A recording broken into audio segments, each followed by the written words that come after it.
everybody. I'm so sorry for the lighting. I know it's I'm in a dark room and I have to really do something about that. I extremely apologize for the lighting, but I promise you the message that I'm going to be bringing to you today is of value, and I'm recording off of my cell phone. But welcome to Real Talk Wednesdays. I am your host, CB the Dreamer, aka Chris Brown. Yes, my real name really is Chris Brown. And I hope all of you are doing well out there. Just going to give it a few more minutes to see if anybody is going to jump on.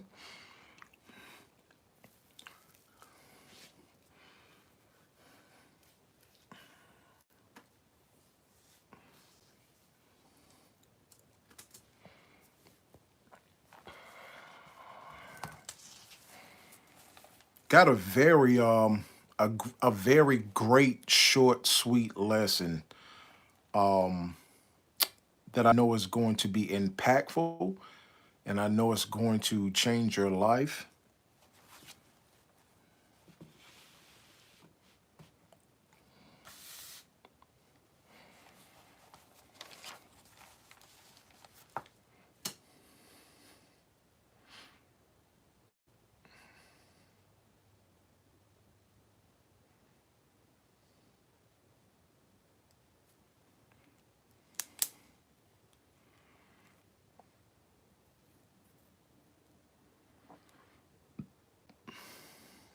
And I want to give you guys a brief overview of what Real Talk Wednesdays is or are, however you want to say it correctly. But Real Talk Wednesdays is a place, a positive place where you can come and you can voice your concerns. If there's any kind of particular goal that you're trying to accomplish, if there's any particular dream or aspiration that you have, or if you're feeling stuck in any area of your life, that's what Real Talk Wednesdays is. Hey, I see somebody just joined. Please make sure to drop me some comments. If you have any questions, if you're going through something, what's your challenge for the week?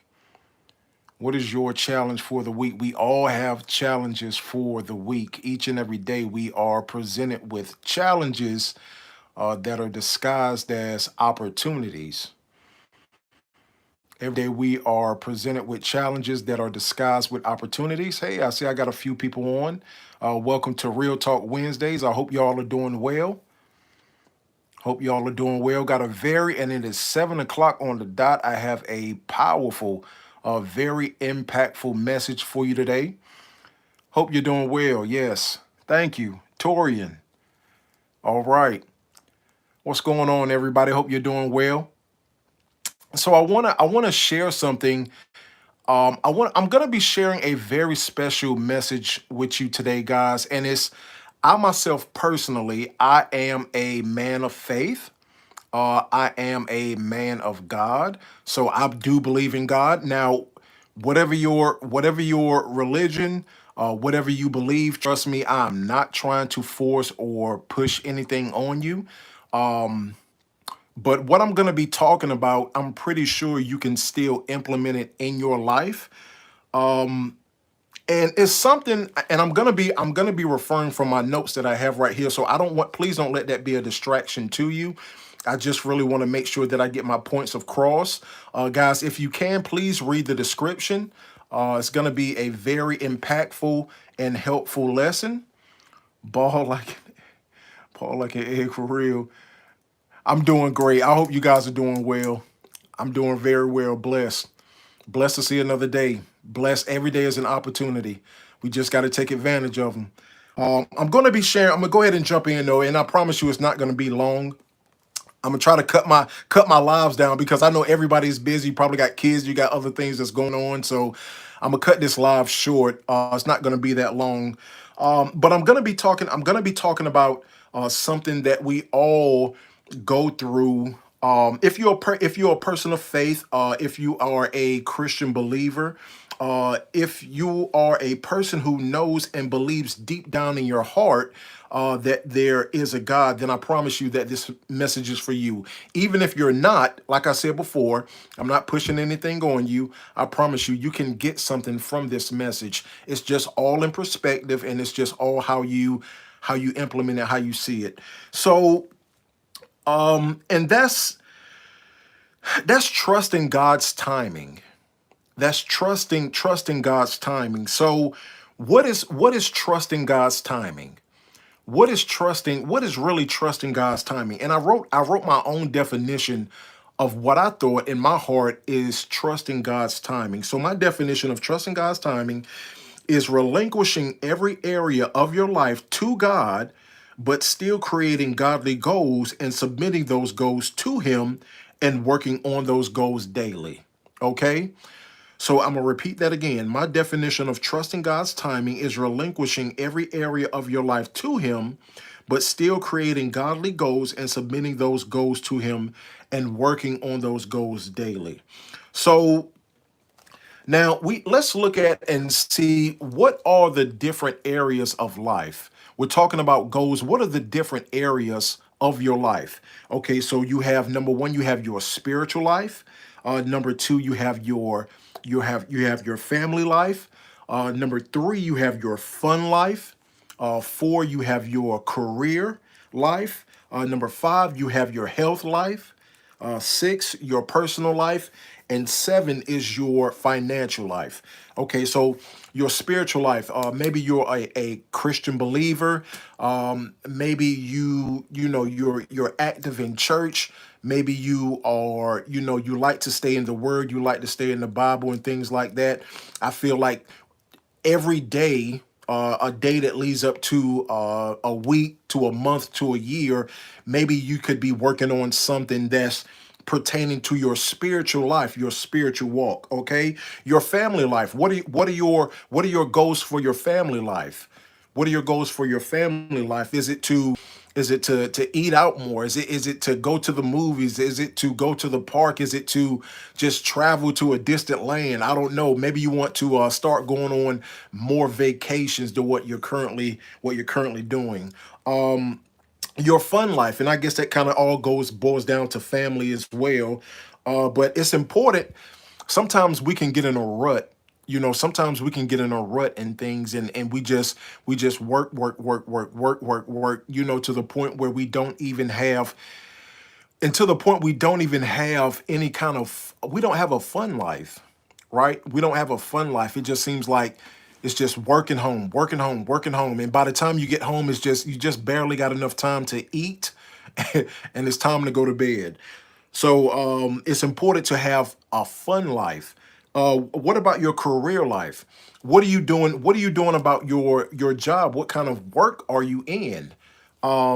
Maybe you're in a particular job right now where you're not so satisfied with, or maybe you're in a company that you like, but there's some parts of the company that you would like to elevate to, or you would like to graduate from a particular part in the company and move up and kind of advance. Your health life. Look, health is so important. Health is so important, especially nowadays. If you're a busy person, you're always on the go and things like that. I know it's so easy to stop and get fast food. And look, trust me, myself. Look, if I'm hungry and I'm always on the go, I do not crave a salad. I do not crave a salad. I'm looking for something that's fattening and that's gonna fill me up, right? So it's important to have goals and to work on your health life as well. What about your personal life? What about your personal life? I feel like I know a lot of us are probably working, a lot of us have jobs, a lot of us have careers, but still at the same time, I'm the type of person who also believes that, you should go to your job, work your job. But at the same time, I feel like you should also be trying to develop multiple streams of income diligently. And it's not an overnight process like a lot of people are promoting on social media.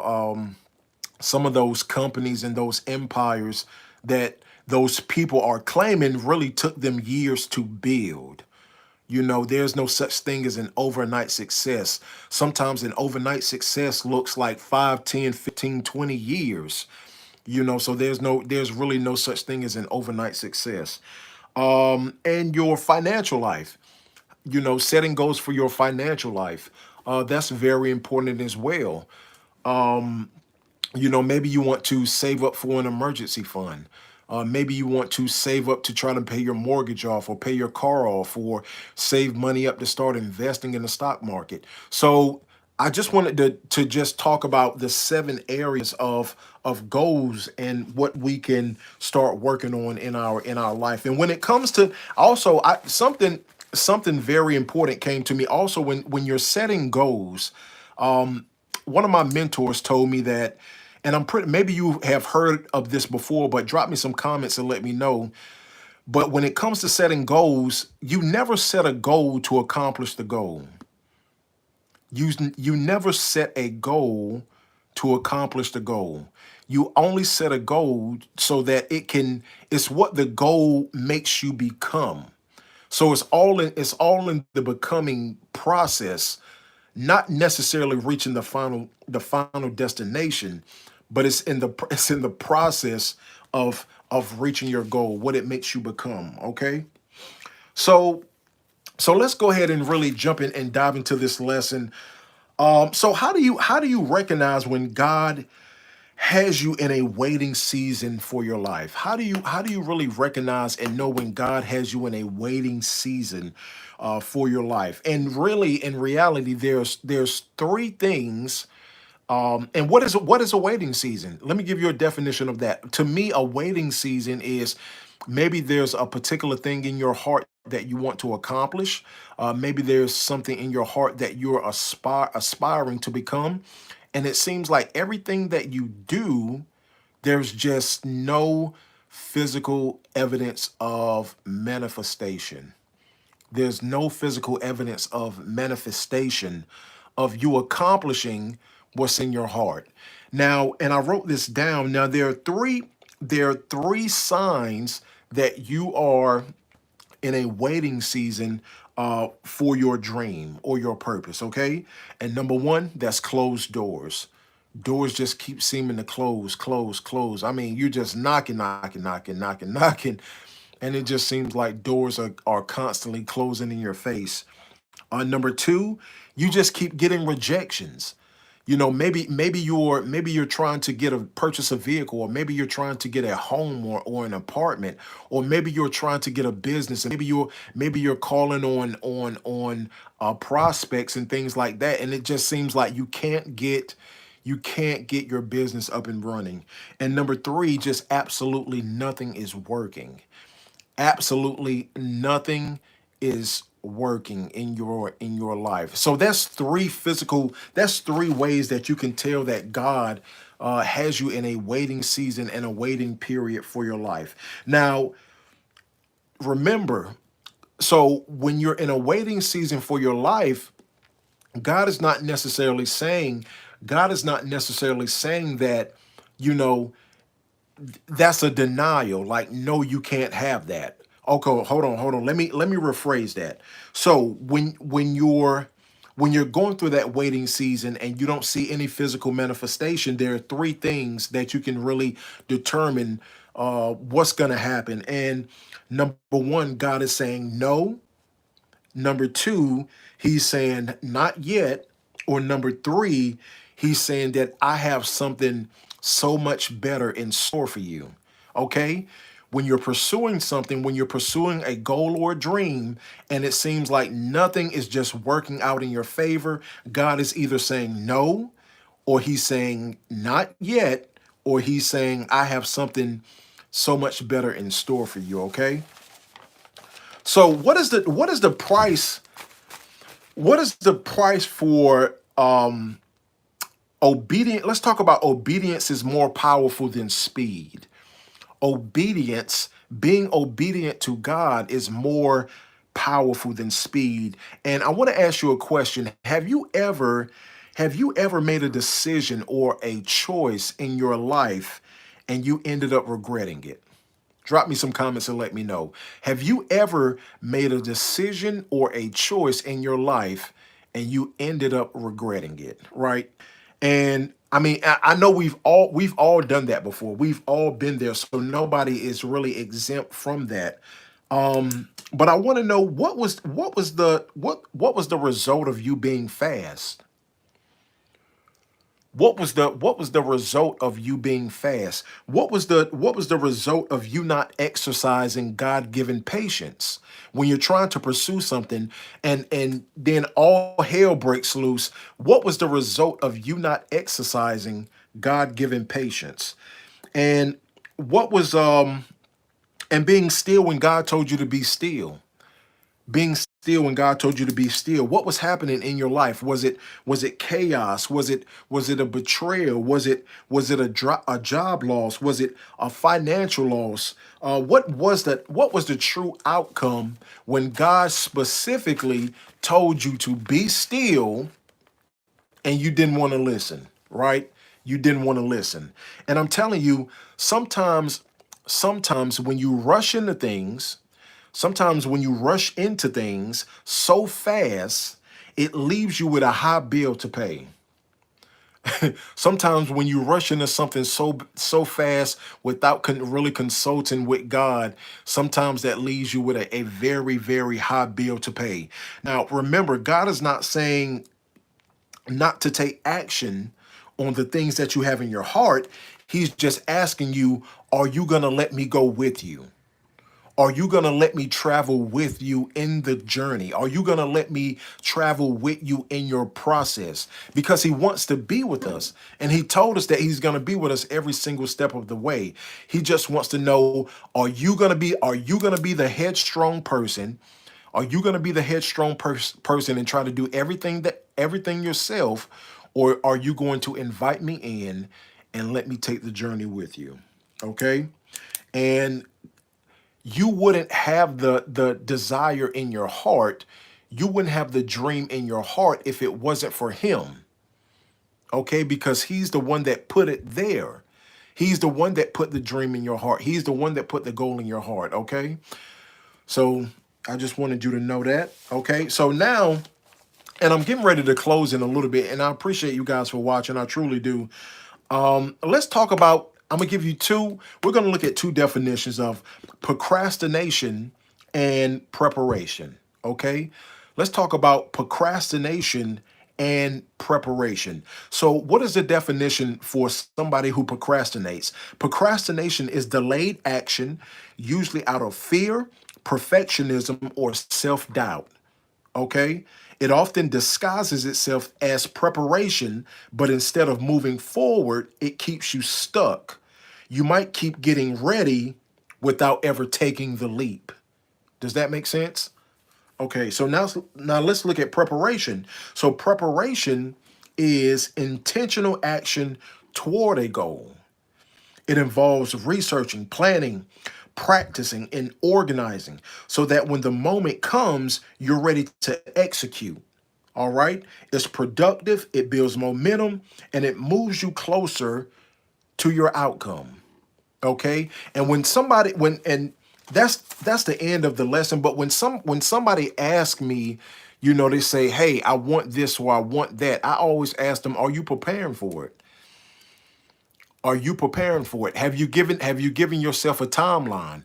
Because they say a goal without a date is not a real goal. So any kind of goal that you have in your heart, it's always important to put a date on it. And the reason that it's important to put a date on a goal is because it creates a sense of urgency in your life.